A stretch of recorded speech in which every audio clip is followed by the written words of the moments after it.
Good evening. This is Perrice Austin, and welcome to Cues on the Move. Tonight, we have some very special guests. We have Zanes Cypress, Executive Director of Omega Baltimore. We also have Principal Kimberly Davis from Midtown Academy and Angela Harrell, Community Liaison for Midtown Academy. Today, we're going to talk about mentorship in Baltimore City and how these two institutions and these people have affected youth in the city during their professional career. So I'm really excited to have them join us tonight. And I'm going to start with introducing them. Principal Davis, how are you? I'm well, thank you. How are you? Great, great. Can you tell us a little bit about yourself? Sure. I have been teaching and in administration with Baltimore City Public Schools for the last 17 and a half years. I began my educational career with Head Start centers in Baltimore and taught there for over 10 years. And then I transitioned into Baltimore City. And so I worked my way up in the ranks. I was a teacher. I was assistant principal at Furman L. Templeton for 4 years and currently serving as principal at Midtown Academy in Baltimore City. Okay, so you've been in education for a while. How many years is that total? Well, let me see, 20, a total of about 27 or 28 years. Okay, all right, good. Next, we have Angela Harrell. Hello, Miss Harrell. How are you? Good evening. I'm well. How are you? Good, good. Introduce yourself and tell us what you do and how long you've been doing it. Yes. So I'm the community school coordinator for Midtown Academy. I have been at Midtown for a year now. This is my first year at Midtown, but I've been working in nonprofit space and community liaison work for the past 10 years. And it's been really exciting. Been doing it since high school, growing up in mentorship programs, and now being able to be a mentor and to pilot those programs has been a blessing. Good, good stuff. Thank you. And we have Brother Zane Cypress, Executive Director for Omega Baltimore. Thanks for joining us. Can you tell us a little bit about yourself? Yes, I'm a 48-year Omega man, made in 1976 at Towson State University. Retired from International Paper and from various entrepreneurial ventures. But in 1911, I mean in 2011, we created four men from Power Omega chapter created a 501c3, the Omega Baltimore Foundation, to uplift the community of Easterwood, Bridgeview, Winchester, Coppin Heights, Ashco East, and Bridgelawn in Baltimore City, the area of the Freddie Gray unrest. It's in close proximity to our fraternity center, and the kids that we mentor to at Matthew A. Henson Elementary School, which is adjacent to our fraternity center, had informed us that their recreation center had been closed for 4 years. So we went before the Board of Estimates of Baltimore City, and we were awarded the Easterwood Recreation Center that's directly across the street from Carver Vocational High School through a public-private partnership with the mayor and city council of Baltimore through Baltimore City Recreation and Parks.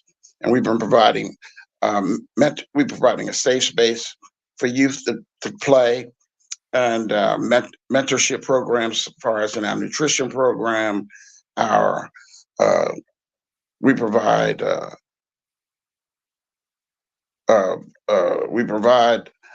basketball leagues, football leagues.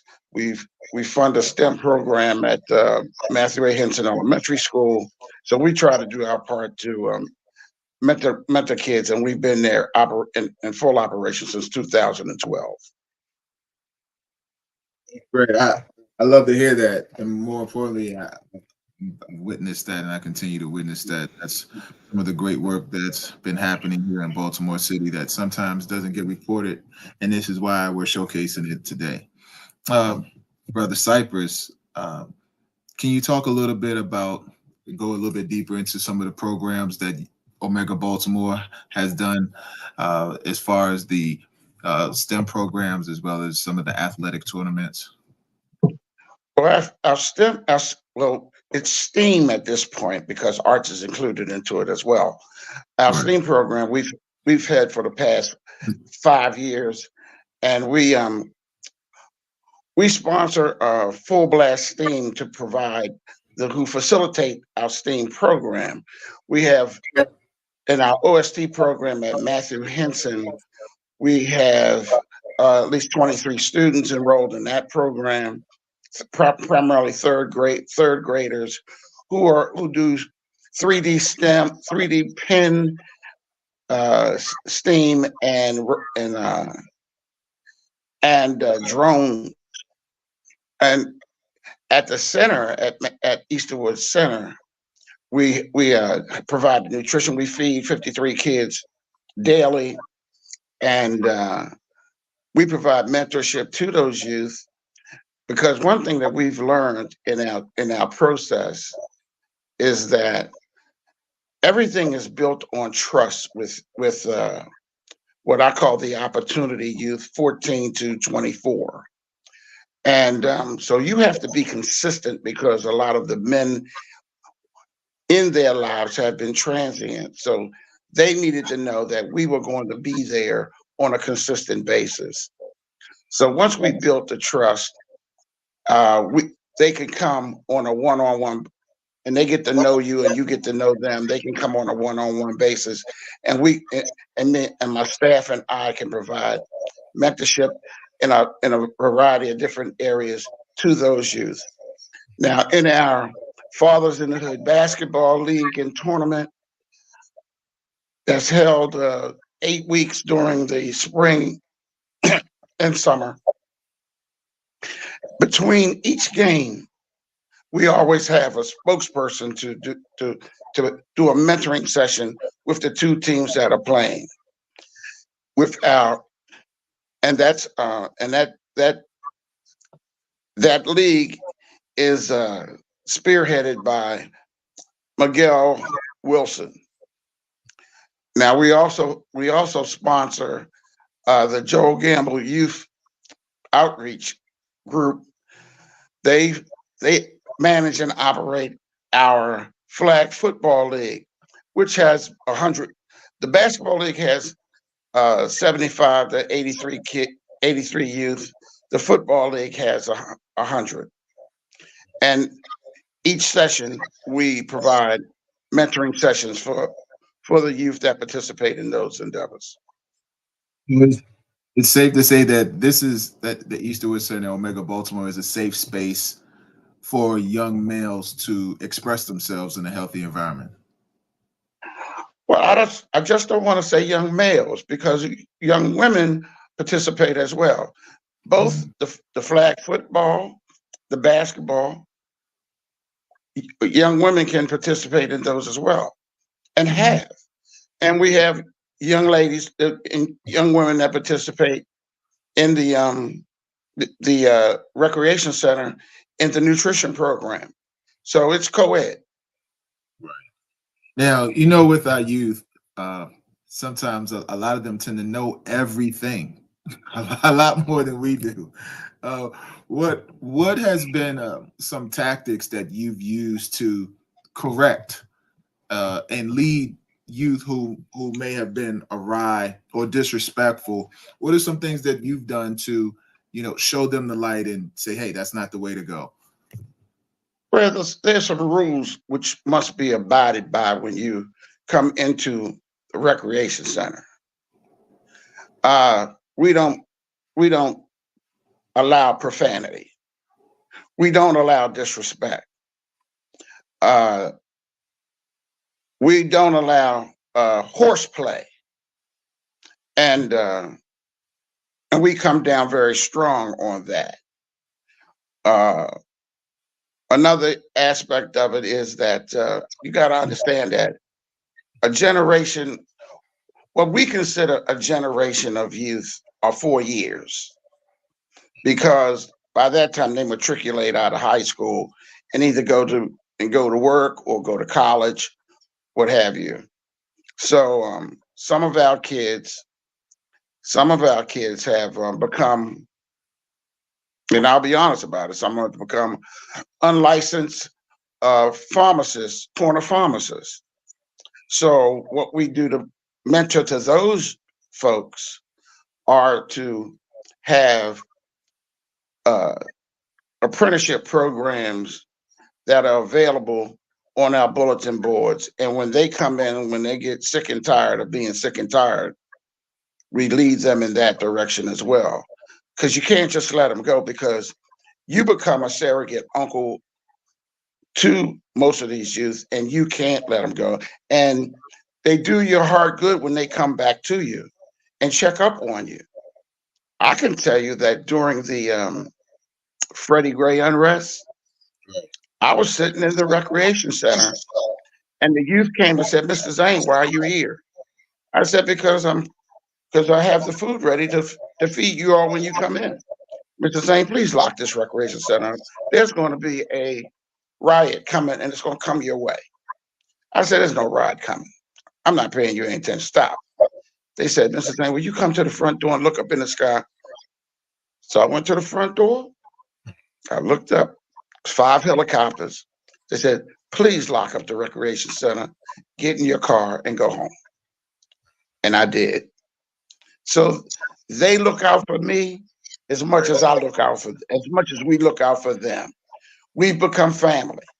They know that the center is going to be open, but that comes through consistency. What the youth need are consistency and people who will tell them the truth, non-judgmental. We don't judge. So it's really personal. I see the, I see the, I see my first group of kids, they have kids now and they bring them by to see us.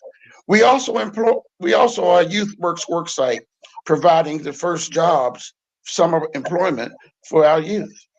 And we've been a Youth Works work site for the past 11 years. So we provide them with their summer youth and provide financial literacy as well. So we try to be all encompassing to the needs of the youth of the West Baltimore community. That's powerful. It's dynamic. So, do you have any nicknames? Do they call you Pop Pop? They call you Unc? What are some of your nicknames? No, they just call me Mr. Zane. That's all right. Let's just call me Mr. Zane. Good stuff. Thank you. I appreciate that. We're going to go to Principal Davis right now. Principal Davis, principal of Midtown Academy. Yes. One of the premier schools in the city. Yes, it's the oldest charter school in Baltimore City. That's right. Can you talk about how important mentoring is to your student body? Sure. It's very important because, particularly with our young boys, with our young men, to have male role models and mentoring relatable to what their experiences are. So, while we do serve a diverse community, we are 85% African American. And so all of our students benefit from the mentoring program, but particularly our African American males who really need this support. One of the things that we know through research and psychologists, tell you about the roles of the male, the female, the aunt, the uncle, the village. So everybody has a part to play. And when one of those parts is missing, our children are missing something. So that part needs to be filled, right? That role needs to be filled. So for a lot of our kids, they don't have male role models in their families or in their communities. And so it's important for leaders of schools and educational organizations to seek opportunities where we can provide mentoring for our students. It's very important for our kids, for our boys to help them build their self-esteem. Um, the knowledge that you all are pouring in when you come in, so they're learning. So they have role models, they're learning from you, they're building self-esteem, they're building confidence, um, they're gaining some social, emotional support, right? Learning some good character skills, and all of those things filter back into the classrooms, which then speaks to the support that you all are giving academically. So it's like what you all are doing at Midtown, and I'm sure many other spaces, is hitting a lot of different areas that focus back into that core piece that's going to help our kids be successful as they matriculate through school and beyond. No, great. Um, one of the things that we've all noticed is social media, how it's become a huge part of a lot of our everyday lives. Do you think that social media has created delusion within our youth as far as like visions of grandeur? They think everybody is making money, everyone's on these trips. Like, do you think that that has attributed to some of the mental shifts in our youth and how you have to bring them back to reality? Absolutely, it definitely has, because they don't really get to see the grit, right? They don't get to see the work that goes into becoming all those things and having all those things. And say all they see is that end result. And then if we don't teach them those building blocks, which they're not getting on social media, if we're not teaching them how to get to those things, then they end up getting to those places by any means necessary, which is not always in a positive way. And social media, these electronic devices, all this, the new age things that are such benefits to us in many ways, it's really harming our kids. And so we are combating that on a day-to-day, hourly basis, all day long. It's, we're bumping up against things that are happening on social media. It's the cell phones, the group chats. And when you think about the kids that you guys are working with at Midtown, you're talking about middle school boys. And so they're really not developmentally ready to be doing those things or on those platforms, but they think they are. And so we are constantly battling that to the point where I feel like that our teams are spending more time dealing with those issues, those behavioral issues and social emotional issues that stem from a lot of that social media piece. We're spending more time there than we really are spending in our academic time. Mm. If you're with me for a full day, you'll see there, and you see the increase over the years. And I strongly believe it's because of the technology, the social media being misused. So it is a big problem. So there's definitely been a culture shift in the last 12 years with social media, exacerbating. How do you police social media accounts, or how do you hold kids accountable or responsible from what's happening in that social media world? How do you hold them accountable in school? The best that we can do in school is any laptops or any devices that they use in school, they are monitored by a system called Go Guardian. And so teachers are able to see what students are logging into. Because while students are supposed to be working, sometimes they go on to other sites. And Go Guardian will alert the teacher, and then I get a message saying such and such student, because they're assigned to laptops, has looked up, whatever it is, or is on this site. And so we're able to kind of target it right away. We cannot control what happens at home. Our students at Midtown Academy, when they walk in the door, the expectation is that they turn in their cell phones at the beginning of the day, and then they get them before they leave, because we know kids leave their phones. Some of them travel on the bus for safety reasons. So we have some students who are consistent with that. That's how we monitor that cell phone piece. But then we have many students who do not follow the policy because the parents tell them they don't have to follow the policy. So it's another layer of work for us. So we do the best that we can to monitor it in the building, but the big piece is we need to do some home connect, because the parents and the schools need to be on the same page. So if we're saying you can't do this here, we all need to be using the same language and doing the same things, because when they walk out of our doors, they're going right back to what they were doing from the beginning. So it's a constant work. But I do believe that the mentoring piece is going to be a big part of eradicating some of that, at least. Right. And Brother Cypress alluded to that and spoke on that as well. So for our listening audience, one of the things that Principal Davis is talking about is uh, our youth mentor fatherhood initiative piece.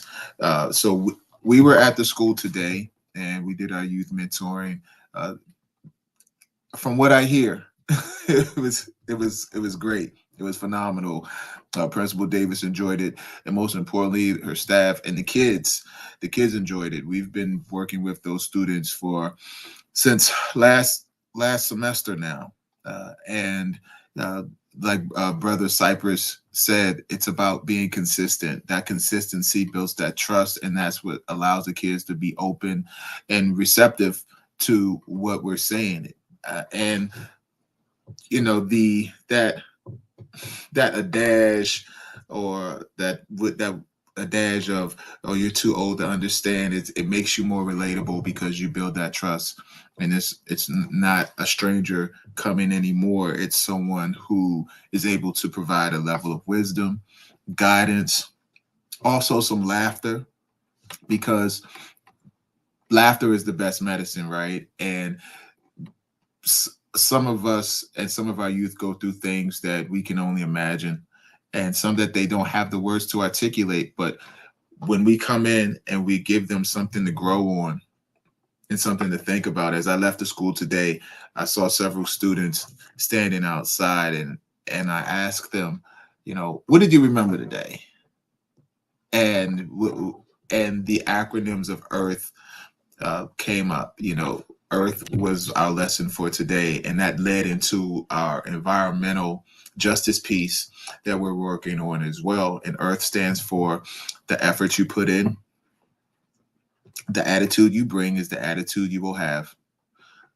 Learning how to respond instead of react. Your thoughts, negative thoughts will come, but focus to have positive thoughts and a positive mindset. And your habits. Your habits are a direct result of where you are today. And so develop good habits. So when the young lady and the young man were able to regurgitate that to me, it warmed my heart as well. And it brought a smile to my face. And I said, wow, they were really listening, and I think that's one of the things that you were talking about. Some of the issues in our culture that help us move forward to really tap into those things that they really need. Mhm. I'm glad you were able to have that conversation with the students. That's always our gauge, right? The kids can give us back something that we taught about or something that we talked about that day, then you know that you are really planting that seed, and it's eventually going to take root. A lot of times when we're all seed planters. I tell my teachers that all the time. And sometimes when you plant a seed, you don't see the blossom in the next 6 months. But if you come back the next year, or that student comes back 5 years later, you're going to see how much your seed has grown, if we just continue to water it. So I'm glad that happened for you today, to let you know that the program is working. It's working, and I agree with the brother that said, we have to be consistent. That was one of the first things we talked about. We want to do something that's sustainable, because you can't just go up and drop off, right? It's a waste of time, and you get nowhere with that. So I really do appreciate the consistency, and the way that you guys came in and really built a relationship with the students. So I really just kicking it with them, having lunch, and then it evolved into something else, and it's going to continue to grow. So it's just an amazing initiative. We're very grateful to have. Let's bring Miss Harrell. Thank you. Let's bring Miss Harrell in and talk a little bit about the community engagement piece. Principal Davis and I touched on some of the cultural aspects that and hurdles that we're facing. And Brother Cypress spoke about it as well. Can you talk a little bit about how you create an environment of comfortability and for parents, and how do you make yourself relatable? That's a really good question. I feel like for me, community has always been a hub for me. It's just how I was grown up and raised. And schools are a hub for a community, a safe haven community. That's where you can go get lessons. Elderly can get lessons on technology usage. You can do yoga lessons. You can go to the rec center. I'm used to that environment, and that's what I'm fostered in and grown up in and what I work in. So when I came to Midtown and fostering community here and parent engagement, I try to always just extend my arm out and meet people where they are. I Mhm. understand that there's so much going on in the world. I feel the stress of the world, so I know a parent has to. I know they're also working, so I'm compassionate with parents. I also understand they're further removed from when they were in school, so the topic relativeness can be difficult for parents. So I just try to be more relatable and understanding in that aspect. Oh no, that's really good. I think that we have an obligation and a duty. You know, Frederick Douglass said it's easy to build strong children than it is to repair broken men. And you know that resonates with me tremendously. We have Brother Jeff Shorter. Thanks for joining us, Brother Shorter. Uh, so we're talking with Miss Harrell. Miss Harrell, can you talk about um, mentorship? Like, how do you see it evolving? Okay, based on what you know it as, what you've experienced it as a youth and as a an administrator, but where do you see mentorship evolving as we move forward into the 2020s and going into the 2030s? How do you see it being more, again, that word again, relatable to the youth that we are encountering as they come into this digital world? And I'm asking that because I was looking the other day at AI Sora, and I'm looking at these images that look lifelike. And people think they're looking at real people, real animals, real water, and it's not. It's AI, and it's text. It's voice to text, and this software is printing up very lifelike images. How do you see mentoring evolving uh, as we move forward? I think as mentorship evolves, we're going to have to start breaking a lot more barriers um, and expressing a lot more topics openly. Um, Instead of having conversations that are more so just in the privacy of the household, they have to be more community-based conversations because these things are affecting all of the children. You could tell it to one kid, but other kids in class are showing them that. So even though you told them something, their peers are showing them something different. And they're more influenced by their peers in this moment. That's what they're more receptive to. So I Right. think as a community, we have to be more open in speaking and addressing topics more openly and understanding the accusation isn't on us. There are systems oppressing us. We have to work together to break barriers. Mhm. And I'll ask that question for you as well. What safe spaces can we create or fortify for young black young black men, young black women, young males, young females? I think you need to talk about that as well in this last 30 seconds we have. Yes, I think the continuation, along with what Principal Davis and your brother Cypher said, it has to go in with mentorship and consistency. There has to be a lot more social, emotional conversations. Even though we are in the academic and educational space, a lot of social and emotional issues you have to address before we can even get to talking about math and ELA. A child cannot worry about that if there's so much going on in the household. When you have safety barriers broken, when you have trust not established, it's hard for us to even get into those conversations when there's already so much going on before the child even made it to school that day, before they even made it into the school system. Right, understandable. Well, we're going to close out with that. Thank you so much, Ms. Harrell, Principal Davis, Brother Cypress. Thank you very much, Brother Shorter. Thanks for tapping in. And tune in on Tuesday, February 27th at 8 p.m. for Cues on the Move. Have a good night.